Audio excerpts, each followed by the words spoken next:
आपल्याला हे सगळं स्वातंत्र्य प्राप्त झालेलं आहे, ज्यांच्या घटनेमुळं आम्हाला बोलायचं धाडस झालेलं आहे. आम्हाला उघड्यावर फिरता येत नव्हतं,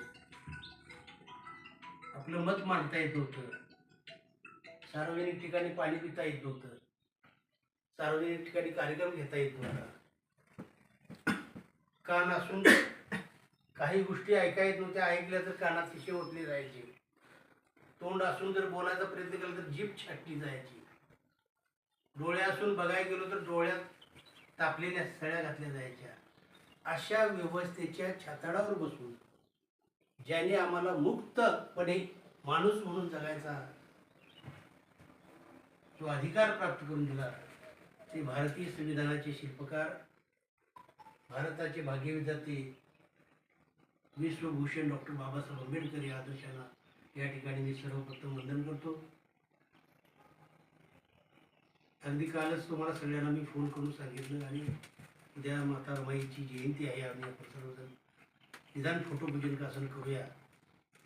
कारण मोठ्या कार्यक्रमाचे नियोजन करायला किमान 15 दिवस महिनाभर पाहिजे, आणि ते आपल्याकडून झालं नाही. आता या पुढच्या काळामध्ये तसं काय करता येते का आपण बघूया. आज माता रमाईची 126वी जयंती साजरी करत असताना अनेकांनी आपले विचार अतिशय छान मांडले. सरपंच या वयामध्ये आता शिकायला लागले होते, 70व्या वर्षी, आणि त्यांनी छानपैकी म्हणजे बाबासाहेबांनी काय केलं आणि मी काय करतोय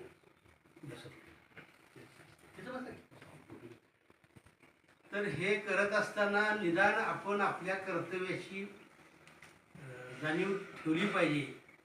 मी 1000 वेळा तुम्हाला सगळ्यांना सांगतोय बरं का, काही वेळेला रागानं, काही वेळेला प्रेमानं.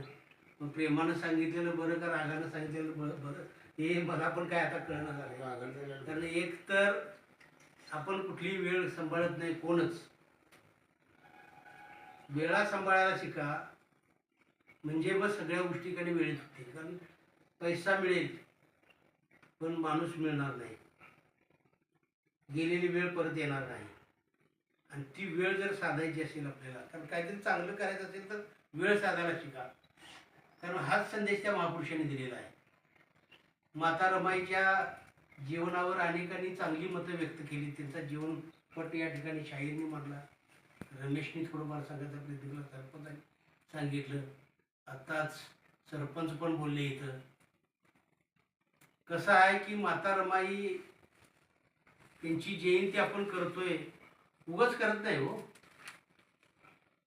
त्यागालाही लाज वाटेल असा त्याग आहे त्या महामाऊलीचा, त्यागालाही लाज वाटेल. त्याचं कारण असं आहे की डॉक्टर बाबासाहेब आंबेडकर शिकत असताना त्यांना माझ्यामुळं त्रास होता कामा नये, त्यांचं मन विचलित होता कामा नये, त्यांचं लक्ष दुसरीकडे जाता कामा नये. त्यांना समाजाचं काहीतरी करायचं आहे. माझ्या एखाद्या चुकीमुळं ते काय जे त्यांनी काय कार्य जे आरंभलेलं आहे त्याच्यामध्ये कुठं अडथळा निर्माण होईल अशा पद्धतीचं कधीही त्यांनी वर्तन केलेलं नाही. त्या आजारी असताना सुद्धा त्यांची मुलं, एकापेक्षा 4 मुलं एक्सपायर झाली, पण त्यांनी कधी पती नवरा म्हणून त्यांच्याकडे तक्रार केली. एकदा रामूनं त्यांना विचारलं, खरं सांगावं, संसार आणि समाजातला फरक काय आहे? बाबासाहेबांनी असं सांगितलं की संसार म्हणजे सोनं आणि समाज म्हणजे हिरा आहे, हिरा. सोनं मोडून खाता येते, म्हणजे पुन्हा घेता येईल, पण हिरा जर मोडला, तुटला फुटला तर तो हिरा होणार नाही, पुन्हा करता येईल नाही करता येणार. तर स्वतःच्या कुटुंबापेक्षा, परिवारापेक्षा समाज सर्वश्रेष्ठ आहे, हेच त्यांनी आयुष्यभर आपल्याला सांगितलं. आणि त्याच पद्धतीनं रमाईनं आपलं सारं जीवन त्यांच्या बरोबरीनं व्यतीत केलेलं आहे. आता त्यांची गाणी तुम्ही ऐकता, शेण्या गोवऱ्याचं वगैरे गाणी ऐकता तुम्ही. त्या शेण्या गोवऱ्या थापत असताना त्या एवढ्या मोठ्या बॅरिस्टरची बायको, आज 10वी 12वी शिकलेल्या पोराची बायको सुद्धा का नाही ठुमकत चालते, तिला काहीतरीच वाटतंय माझा नवरा काहीतरी शिकलाय, बॅरिस्टर झाला. खरं सांगतो तुम्हाला, ज्यावेळेला बाबासाहेब बॅरिस्टर मुंबईला आले आणि विमानतळावर त्यांचं स्वागत करून त्यांच्या त्या वस्तीमध्ये निघाले, प्रचंड हजारो लोक जमले होते. आणि बॅरिस्टर झालेले आपल्या पतीला बघायचं आहे, पण माझ्या अंगावर साडी नाही, फाटलेली साडी होती, ती साडी घालून कशी जायचं ह्या चिंतेत रमाई होत्या. छत्रपती शाहू महाराजांनी सत्कार करताना बाबासाहेबांना एक फेटा बांधला होता. तो फेटा नेसून रमाईने बाबासाहेबांना बघायला गेली. बाबासाहेब ज्या वेळेला गर्दीत उतरले त्यावेळेला ते सगळीकडे बघत होते, रमा कुठं दिसते का, कारण त्यांनाही माहित होतं रमाई इथपर्यंत पोचू शकत नाही, कारण तिच्या अंगावर काही साडी नाही. आज आपली पत्नी, आपली बहीण, आपली मुलगी, विचार करा तुम्ही, म्हणजे सहज आपण विचार करू शकतो का बघा, की अशा अवस्थेत आपल्या घरातलं एखादं कोण जर राहिली, एखादी स्त्री राहिली, बघा काय परिस्थिती होईल.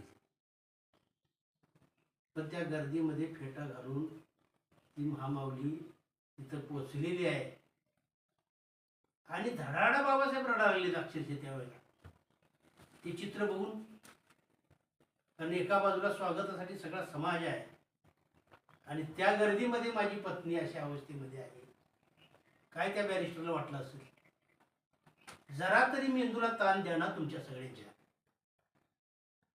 थोडं तरी विचार करा, काय समाजासाठी आपण करतो, काय योगदान आपण दिलंय, द्यावं का नको द्यावं, नुसतं जगायचं का घरासाठी, स्वतःसाठी, कुटुंबासाठी. बघा तुम्ही थोडस सरपंच, म्हणजे का बोलतोय मी, जरा कसं होतं, राग राग करू नका, विचार करूया त्या गोष्टीचा आपण सगळ्यांनी. आणि हे बघा, एखादी घटना घडल्यानंतर पेटल्यापेक्षा विचारानं पेटल्या, घटना घडल्यानंतर पेटायचं हे जे आहे ना, ही चूक आहे. आपण जर विचारानं पेटलो ना, तर आपला विचार का नाही चुकीच्या व्यवस्थेला नक्की पेटवून टाकेल का नाही सांगा तुम्ही. बाबासाहेबांनी हातात तलवार नाही घेतली, त्यांनी लेखणी घेतली आणि त्या लेखणीच्या जोरावर एवढ्या मोठ्या साम्राज्याचं हे देश काय बारका आहे का, अनेक जातीचा, अनेक धर्माचा, कितीतरी विषमतावादी व्यवस्था कधी इथं पसरलेली. आणि ह्या सगळ्या व्यवस्थेला जर बदलायचं असेल तर शस्त्र घेऊन बदलता येणार नाही, लेखणीनंच त्यांच्यावर आघात केला पाहिजे. आणि म्हणून त्यांनी जो अभ्यास केला, 1935-36च्या दरम्यान बाबासाहेबांच्या लायब्ररीमध्ये 38,000 पुस्तकं होती. किती? 38,000. आपल्या घरात किती आहेत बघा, विचार करा.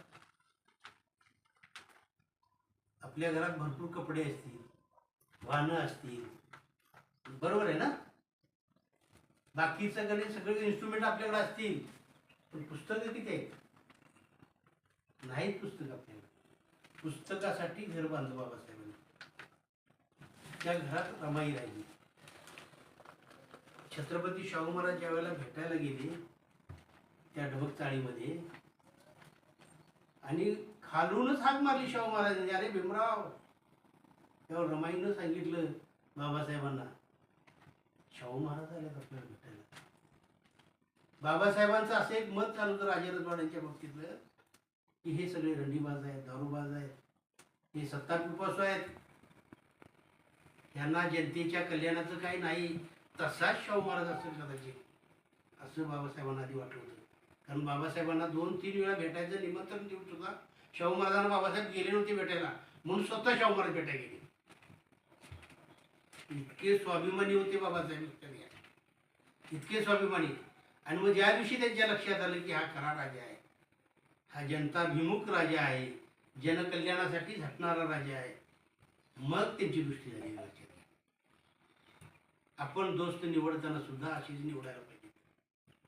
पार्ट्या करणारे, गटतट करणारे, खानावळीमध्ये जाऊन का नाही नुसतं खाणारे, खायासाठी जगणारे आपले मित्र असायला नाही पाहिजेत, लक्षात घ्या. विचार करणारे, एकमेकाच्या सुखदुःखावर चर्चा करणारे, समाजाच्या हिताच्या गोष्टी बोलणारे आपले मित्र असले पाहिजेत. रमाईचा विचार ज्या वेळेला आपण करतो त्यावेळेला ह्या गोष्टीची अत्यंत गरज आहे, लक्षात ठेवा. आता मगाशी हॉस्टेलचं उदाहरण सांगितलं. स्वतःच्या हातातल्या बांगड्या द्यायच्या आणि मुलांना बाजारभराने त्यांना पहिलं खायला द्यावं. कोण म्हणणार आहे तसं? कोण म्हणेल का? आपल्या खिशातले 100 रुपये खर्च करताना आपण मागं पुढं बघतो. आणि हे काय आहे, काय चेष्टा आहे का? केवढा मोठा आदर्श आहे. तर हा आदर्श आपण का नाही नुसता ऐकून वाचून डोळ्याखालून घालून नुसतं चालणार नाही, तर त्या आदर्शावर आपल्याला 4 पावलं चालता येतात का? त्या दिशेनं आपल्याला कधी पुढे जाता येते का? कारण बाबासाहेब असं म्हणाले की तुम्ही कोणत्या दिशेला निघाला हे महत्त्वाचं नाही. तुमची म्हणजे सगळी कुठेही जाऊ शकता तुम्ही, पण जात्याला मार्ग, जात्याला विचार तुमचा योग्य तर असेल तर तुम्ही तिथपर्यंत पोहोचणार आहे. नाही भटकतच राहणार आहे ना. तर आपली भटकंती होता कामा नये. आपलं काहीतरी चुकतंय ह्याची ज्या दिवशी जाणीव होईल त्या दिवशी मार्ग बदला, असं भगवान बुद्धांचं. बुद्ध काय म्हणाले माहिती आहे का? की काहीतरी चुकीचं आहे असं ज्या दिवशी तुम्हाला लक्षात येईल ना, मार्ग बदला. त्यासाठी त्यांनी झाडाचं उदाहरण दिले. झाड वर्षातून एकदा सगळी पानं गाळते, पुन्हा पालवी फुटते. खरं आहे का नाही? का मूळ बदलते ते? तर मूळ धरूनच आपण ती वाटचाल करायला पाहिजे. त्याशिवाय आपल्याला पोचता येणार नाही. फुले शाहू, डॉक्टर बाबासाहेब आंबेडकर किंवा रमाई असतील, सावित्री असतील यांचा विचार जर पुढे न्यायचा असेल तर संपूर्ण आयुष्यभर त्यांनी जे जीवन संघर्ष त्यांनी कंटलेला आहे, त्या जीवन संघर्षासाठी त्यांनी जे काही त्याग केलेला आहे, त्या त्यागाची आठवण ठेवून आपण जर पुढे गेलो तर आपल्याला कुठलीही अडचण येणार नाही. मी या रमाईच्या 126व्या जयंतीच्या निमित्तानं तुम्हा सर्वांना हार्दिक शुभेच्छा देतो. आणि रमाई त्यांनी आयुष्यभर, त्यांना इतक्या आजार, टीबी आजार होती, त्या टीबी झाला होता त्यांना. पण बाबासाहेबांचं दुर्दैव असं की पत्नीला दवाखान्यात न्यायला सुद्धा पैसे, मुलं दवाखान्यात न नेल्यामुळे मुलं वारली. आणि मग पत्नीचं काय? रामूने एकदा असं सांगितलं बाबासाहेबांना, मला पंढरीला एकदा घेऊन चला. बाबासाहेब म्हणले तुझ्यासाठी दुसरी पंढरी निर्माण तर पंढरीला तुला नेणार नाही. नाही नेलं. लक्षात घ्या, आज आपण आपल्या घरातल्या एखाद्या माणसानं जर म्हटलं मी फार थकलेलो आहे, मला आता काय नाही त्या देवाचं तेवढं दर्शन घे, लगेच स्कूटर काढून घेऊन जाईन मग आपण. शेवटची इच्छा आहे, त्याची इच्छा मोडायला नको. हा, तर इच्छेसाठी जगू नका, हा संदेश बाबासाहेबांनी त्यातून दिलेला आहे. लक्षात ठेवा. तुम्ही विचारासाठी जगा. स्वतःच्या पत्नीला तिकडे घेऊन गेले नाहीत ते, कारण त्यांना माहित होतं तिथं काय आहे, काही नाही तिथं. जगाला फसवणाऱ्या लोकांची का नाही ती वर्दळ आहे, गर्दी आहे. त्या गर्दीत माझं काय काम आहे बाबा? तर गर्दीत सुद्धा आपण जायला हरकत नाही, पण गर्दीत सुद्धा आपलं वेगळे पण दिसावं अशा पद्धतीचं काम तुमच्या सगळ्यांच्या हातून घडावं. तो संदेश या जयंतीच्या निमित्तानं आपण सर्वांनी घेऊन इथनं जाऊया, एवढंच या निमित्तानं बोलतो. रमाईला मी विनम्र अभिवादन करतो. तिच्या त्यागाला आणि कार्याला पुन्हा एकदा शरण जातो.